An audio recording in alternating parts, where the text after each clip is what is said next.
everybody, today we're doing the impossible challenge on TryHackMe.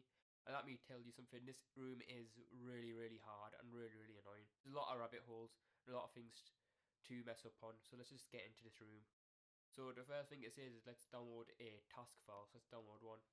And we can see we get a bunch of characters right here. And let me tell you, there's like so many things to just try to check for. So if you try to unzip this first of all, we'll be able to see that we need a password. One of the first things I thought about doing is using zip2john, like this. So I'm going to use zip2john and get the password. We'll get a hash. And you can see here we got a password hash for John. And originally I tried to do this, and to tell you something quickly, it's nothing will come out of this. And this is just like a massive rabbit hole in within itself. So I'm just going to remove the zip file, well, the hash file that contains the zip. So we know we need a password for this zip. I try to use xif to impossible, and we can see it's just nothing really much. I thought it might be a zip within a zip if that was possible, but I tried to use steghide and everything, and that did not work. So the next thing I did, I looked at this and I saw this looks like ROT or some kind of. So I used Cypher identifier. So I went to Google and I typed in Cypher identifier. The first thing that came up was this one here, so I clicked on the first link as I thought this may be an easy win. Turns out it's not, to give you a little bit of an idea. Like this took me like a couple of hours at least. Like a couple of hours just trying to smash my head against the wall trying to find an answer. It took me a long time, this room. So if we do auto solve, we can see it's gonna auto solve it, and this is just a massive piece of gibberish. And just to save you a bit of time, I went through all of these and I got nowhere. Like nowhere, and this took me, and I probably spent like a good hour just on decode and box, well, this top link and this middle link here. Next thing I went here, and I wish I went to CyberChef sooner, just to give you a little bit of a hint what I did next. So if we go here as well, it's not gonna give us an answer, but we can see ASCII cipher sifter. That didn't do anything, but ROT, we did say it looked like an ROT cipher as well, but this is in the wrong order, to tell you a bit of a hint.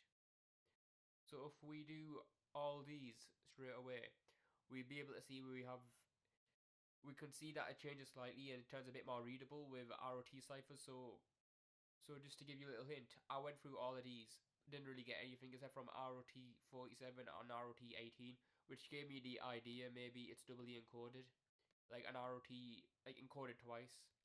So I went to CyberChef, and we can see here it doesn't really give us any idea of anything else. So if you go to CyberChef quickly, and if it loads up, this website always takes ages to load up, CyberChef. I don't know why. So if we just type in ROT, as that was the one we got a little bit of progress this time, and if you do ROT 13, and just to tell you, it took me a good couple of hours of just head bashing, but I did make a little bit of progress. You can see this looks slightly a bit more readable, and it looks like some things are changing. So if you do ROT 47, we can see this looks like some hex characters, like hexadecimal or whatever.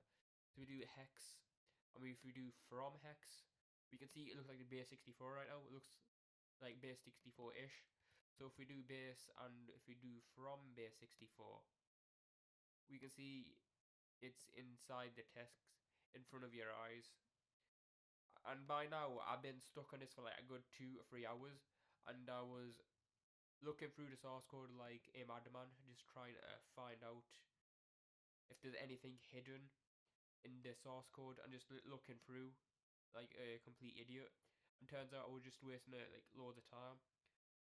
Then after I looked through all the source code, I just grabbed this and I was thinking I'm completely stuck and I don't know what's happening.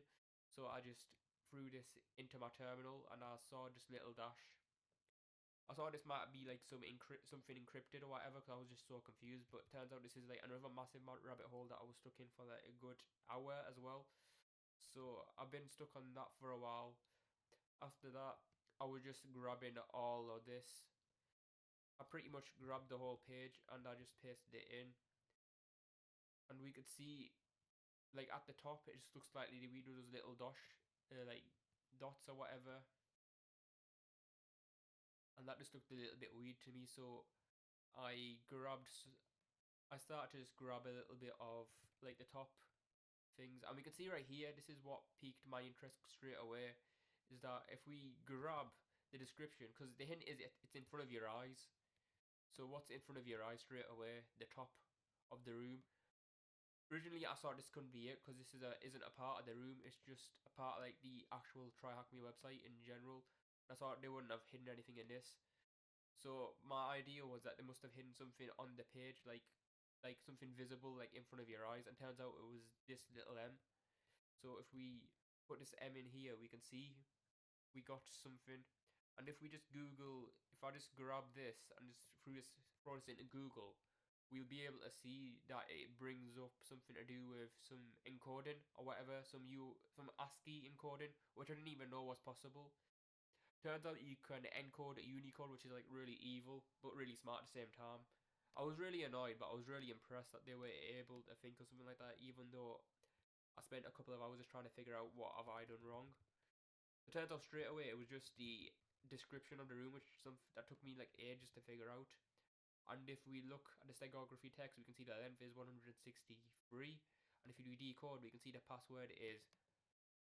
I'm not even gonna say that word, but if we just decode it, unzip, and we press enter and we put it in, we can see we get flag. And if we cut the flag, we get you solve the impossible challenge. So we can see here, this is the flag right here.